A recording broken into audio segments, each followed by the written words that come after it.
Ky lajm të cilin e dëjuat është lajmi i atij që është më i vërtetë në thënët e tij të Allahut subhanahu wa ta'ala.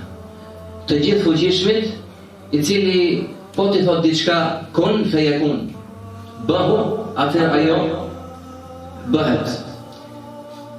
Pra kjo sure është qortim, është tërheqje vëmendjes, është paralajmërim për atë person i cili ka vetë pëlqim, që i pëlqen vetja. Ka vetë pëlqim sepse ka pasuri dhe që i përbuz njerëzit, i përçmon ata me të gjitha format dhe mënyrat e përbuzjes. I pëlqen pasuria, i pëlqen grumbullimi i pasurisë, saqë bëhet rob i saj, rob i pasurisë. Te Isa abdul dinar, abdul dirham, abdul khamisa, thot profeti sallallahu alaihi wasallam, është shkatruar rob i dinarit, rob i dirhamit, pra rob i parave, i pasurisë. Dhe i robave të bukura. El khamisa është një prej robave të bukura që vishin në atë kohë.